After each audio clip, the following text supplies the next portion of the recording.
बंगाल चुनाव मौजूदा वक्त में कई मायनों में दिलचस्प हो चला है, क्योंकि भाजपा अपने रथ को आक्रामक रूप से लेकर आगे बढ़ रही है। भाजपा ने पहले ममता बनर्जी के विश्वस्त शुभेंदु अधिकारी को पार्टी में शामिल किया, लेकिन अब बंगाल चुनाव में फैक्टर एम हावी नजर आ रहा है, क्योंकि अब प्रधानमंत्री नरेंद्र मोदी की मौजूदगी में बॉलीवुड अभिनेता मिथुन चक्रवर्ती ने ममता का दामन छोड़ कमल थाम लिया है।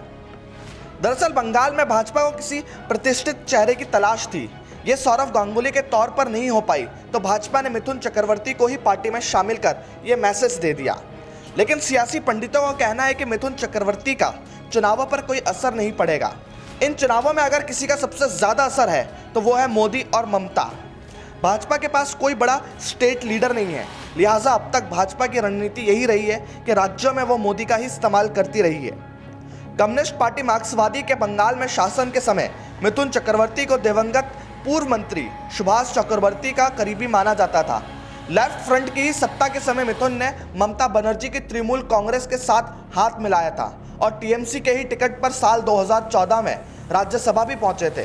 शारदा घोटाले में मिथुन का नाम आया था, तब 2 साल बाद ही उन्होंने स्वास्थ्य कारणों का हवाला देकर राज्यसभा भी छोड़ दी थी। अब मिथुन कह रहे हैं कि टीएमसी के साथ जुड़ना उनका एक गलत फैसला था। वो भाजपा में गरीबों की मदद के लिए आने का दावा कर रहे हैं, लेकिन सियासी चर्चा है कि आखिर भाजपा को यही दाव खेलना था तो मिथुन को ही क्यों चुना। इसके पीछे 2 बड़े कारण रहे। एक तो भाजपा की पहली पसंद पूर्व क्रिकेटर और मौजूदा बीसीसीआई प्रेसिडेंट सौरव गांगुली थे, जिन्हें भाजपा बंगाल के बेटे के तौर पर पार्टी का चेहरा बनाना चाह रही थी। लेकिन गांगुली ने अपने करीबियों के जरिए संदेश भिजवाया कि वो राजनीति में फिलहाल दिलचस्पी नहीं रखते। इसके बाद भाजपा ने बंगाली फिल्मों के बेहद कामयाब सितारे प्रोसेनजीत चटर्जी को अपने खेमे में लाने की कोशिश की। नेताजी सुभाष चंद्र बोस की जयंती पर विक्टोरिया मेमोरियल पर पीएम के कार्यक्रम में चटर्जी शामिल भी हुए थे, लेकिन भाजपा के प्रस्ताव को उन्होंने खारिज कर दिया। खबरों की माने तो मिथुन चक्रवर्ती ने आरएसएस प्रमुख मोहन भागवत से मुंबई में मुलाकात की और उसके बाद उनके भाजपा में आने की रणनीति तैयार हुई।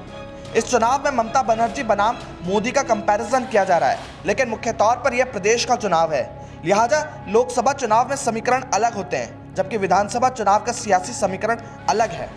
इस चुनाव में ममता बनर्जी भ्रष्टाचार और भाई भतीजेवाद का आरोप झेल रही है, जबकि बंगाल में भाजपा कभी सत्ता में नहीं आई, लिहाजा अभी तक भाजपा पर कोई जवाबदेही भी नहीं है। ऐसे में इन चुनावों में ममता बनर्जी थोड़ा डिफेंसिव मोड में दिखाई दे रही है।